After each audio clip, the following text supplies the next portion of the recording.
I've always been an anxiety-driven person.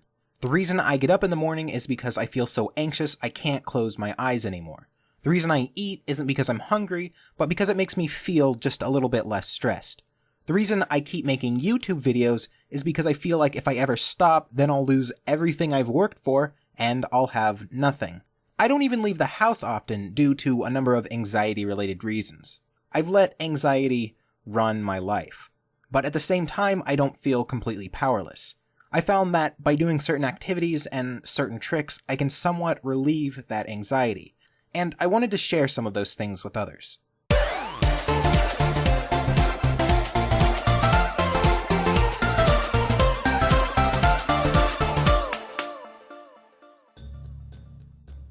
The first thing I usually do if I'm stressed out or anxious about a certain thing is I make a list. I write down every factor that's making me anxious. A lot of the time, the feeling of being overwhelmed is due to having too many things to do and not really having a plan to do them. But making this list helps me plan my day around those activities. And I find that even the smallest things stress me out. So let's say I have to make a phone call to a doctor. That in itself is easy. But when I also have to run to Walmart to pick up some medication and pay a bill online and follow up on an email with an artist and work on part of a YouTube video and try to exercise a little that day, all those things add up and then I'm afraid I'll forget something, and it's like trying to carry a bundle of packages that are all sticking out at odd angles and falling over. But when I make a list, it feels like stacking those boxes so they all lay evenly and flat and are easier to carry around. Then as I do each of those things that I need to do, I crossed off my list. And every time I cross off something, it feels pretty good. Another thing I do is go for walks. I've tried to run or jog or lift weights, and I never really felt good while doing it. I always just feel like it was unnecessary pain. But walks are different. On one level, it makes me feel good because doing a little bit of exercise has this mental effect, but it also sort of clears my head. If you're anything like me, you probably spend way too much time in front of the computer, and it just strains your eyes and your back, and a walk will help clear that up. Most of the ideas for my videos I get while taking a walk. I feel like it just loosens up those creative juices and gets me thinking clearly. And speaking of thinking, I hear a lot of people tell me that part of the reason I'm anxious all the time is because I overthink things. But I tend to disagree. I don't think that there is such a thing as overthinking. I find that if thinking about things is making me anxious, then it's because I've gotten stuck in some kind of logic loop, or none of the outcomes of my actions I can think of are good ones.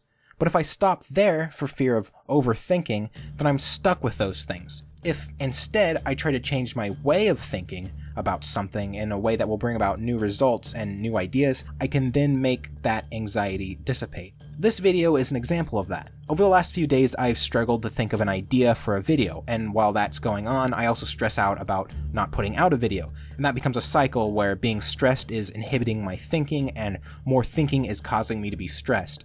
But instead of giving into that cycle, I came up with the idea, why don't I just make a video about the very things that I'm feeling at this moment? I'm desperately trying to have thoughts for a video, but it's not that my head is empty, it's not that I can't think of anything, quite the contrary, my head is full of things, it's just that they are things that I've already deemed not video worthy before even thinking about it. But by thinking in a new way, I turn those thoughts into the very thing I need.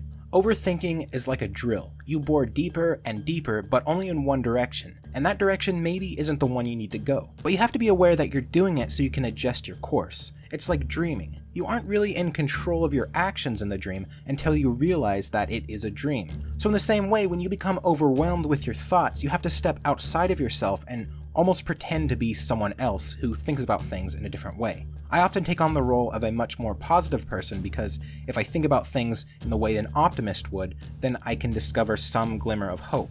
And sometimes it's the other way around too. Sometimes if I'm feeling very positive about a situation, I have to take a step back and ask myself, are my expectations realistic right now? There's a school of thought that says if something makes you anxious, then you should avoid that thing. And on some level this works. If watching horror movies gives you nightmares, then don't watch horror movies. But then the problem becomes, what if the news makes me anxious? Should I stop watching the news? Should I stop being aware of what is happening around me? Should I put my head in the sand so I can't see or hear anything so that I don't feel anything negative? But I don't find that it helps overall, because by avoiding those things that make you anxious, you only make yourself more sensitive to them. So while there is momentary relief, in the long run, it may not be helpful. One example is, I find Sargon of Akkad's videos tend to make me anxious, and I follow him on Twitter and even seeing his tweets make me anxious, but I don't stop watching him because that would set me on a path of when I do inevitably see or hear about him, it would cause me to be even more stressed. And the realistic person would say, if you don't like his videos, then why do you watch them? But the thing is, I do like his videos. I like his videos, but the content itself is what is causing me to be stressed, so I can't blame Sargon. If I stopped watching Sargon, I'd hear about the same news stories from someone else. And if I just unfollowed or blocked everyone who's going to report on the news or have controversial opinions, then I might as well go hide in a safe space on some college campus somewhere. I've just accepted that there are things that are going to cause me to be anxious, and there's really nothing I can do about it. And somehow, just knowing how I'm going to feel about certain things gives me emotional stability. So maybe it's a good thing to feel some amount of stress. I feel like you don't really know a person until you see how they act when they're stressed. So if you're never stressed, how can you really know yourself? Today I wanted to congratulate Frostafurry for winning the Steam card from a few videos ago. Unfortunately, I don't have a way to contact you, so you need to contact me through Twitter or send me a private message on here to claim your prize. And I just wanted to say for everyone missing it, I'm Kothorix, and you have a wonderful day.